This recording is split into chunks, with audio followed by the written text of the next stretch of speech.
language, what is set theory, and all these things. So first we start this subject.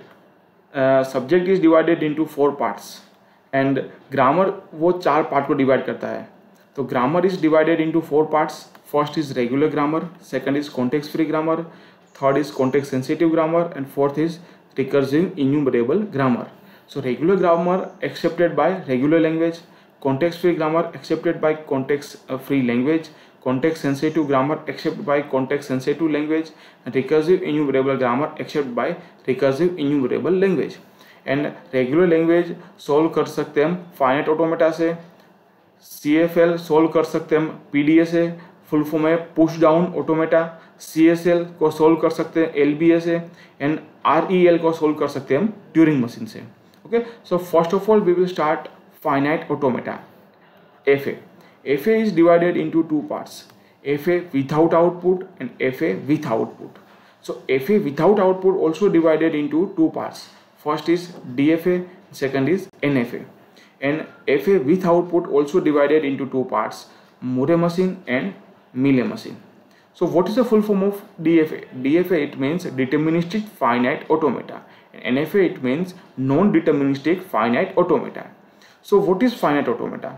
So definition लिखा हुआ है यहाँ पे, finite automata it means it is a mathematical representation of regular language is called FA.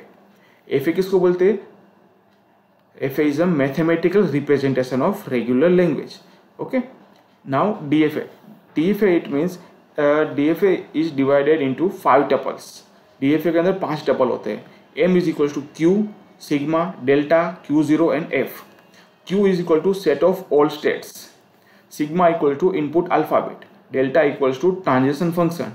Transition function it means states and input alphabet दोनों को मिलाकर हम एक स्टेट से दूसरे स्टेट तक जाते हैं, उसको बोलते हैं transition function. Then Q0 equal to initial state, F is equal to set of final state.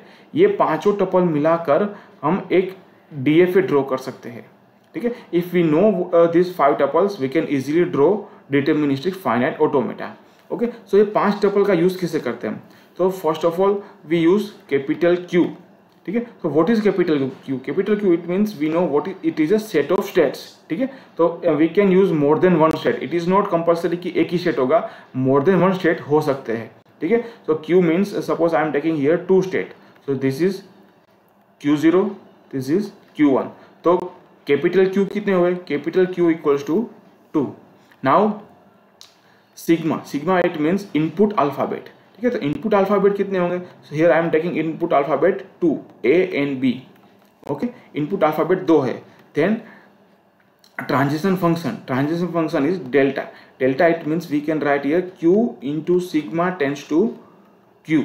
Okay, so Q means here Q0 से हम कोई भी एक alphabet, suppose I am taking A, तो हम A लेके जा रहे हैं हम Q1 पर. तो ये क्या हुआ हमारा? This is our whole part is our transition function delta. Now next tuple is Q0. तो Q0 it means initial state. We can give any name. ठीक है, हम कोई भी नाम दे सकते हैं. तो here I am taking initial state. Initial state को हम define कर सकते हैं, कोई भी state लेते हैं, उसके आगे एक arrow दिखाते हैं. ठीक है, this is our initial state. Then final state is F. So final state को हम define कर सकते हैं 2 rounds. कोई भी state के ऊपर 2 round होता है, it means this is final state. ठीक है, तो ये 5 टपल से बना हुआ हमारा एक DFA है. ठीक है, इसमें एक चीज हमें याद रखनी है कि इनिशियल स्टेट ऑलवेज एक ही होगा, but final state more than 1 हो सकते हैं. ठीक है, तो this is basic structure of DFA को हम 2 तरीके से ड्रॉ कर सकते हैं. दिस इज डायग्राम है. ठीक है, इसी डायग्राम को हम ट्रांजिशन टेबल में भी हम कन्वर्ट कर सकते हैं. ठीक है, और एक चीज़ कि हर एक स्टेट में से हर एक अल्फ़ाबेट, हर एक इनपुट अल्फ़ाबेट कंपलसरी पास होना चाहिए. This is a basic rule of DFA. यहाँ पर हमारे पास इनपुट अल्फ़ाबेट 2 है. ठीक है, तो हर एक स्टेट में से इट मीन्स Q0 और Q1 दोनों में से इनपुट अल्फ़ाबेट कंपलसरी पास होना चाहिए और एक ही बार पास होना चाहिए. मोर देन 1 टाइम हम पास नहीं कर सकते. This is a basic rule of DFA. Okay, so for example I am taking one example. सो हमने लिया हुआ है कि स्टार्ट विथ A. ठीक है। हमें कोई ऐसी स्ट्रिंग लेनी है, ठीक है, कोई जिसके जो उसमें स्टार्ट विथ ए होना चाहिए and input alphabet sigma equals to A comma B दिया हुआ है, ठीक है। एंड क्वेश्चन पूछा हुआ है हमें कि कोई भी स्ट्रिंग ऐसी हम लिखेंगे कि जो भी स्ट्रिंग लिखेंगे वो स्टार्ट विथ ए से होना चाहिए। तो first of all I will write language. Language किस लिखते हैं? Language it means set of strings, ठीक है। तो स्टार्ट विथ ए, तो सबसे पहली पॉसिबिलिटीज क्या होगी? तो single A. Next possibilities A B. Why? Because हमारे पास दो अल्फ़ाबेट है ए और बी, तो बी कितने भी बार आ सकता है, इट इज़ बी के ऊपर कोई रिस्ट्रिक्शन नहीं है। सो हम be more than one time भी ले सकते हैं, अगर नहीं लिया तो भी ले सकते हैं, ठीक है। अगर नहीं लिया तो भी चलेगा, बट यहाँ पर सिंगल ए हो सकता है, ए बी हो सकता है, ए बी हो सकता है, ए बी पॉसिबली हो सकती है, ठीक है।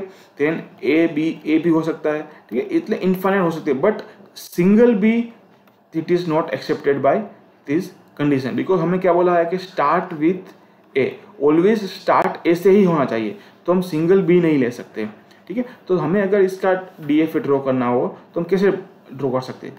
तो इट इज़ वेरी सिंपल। तो सबसे पहले हम क्या करेंगे? तो इनिशियल स्टेट Q0।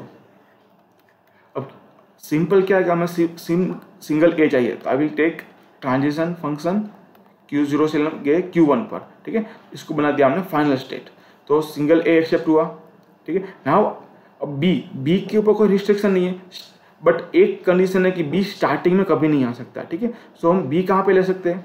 तो यहाँ पे ले सकते हैं ए के बाद बी। अब ये क्या लगाया हमने? तो दिस इज लूप।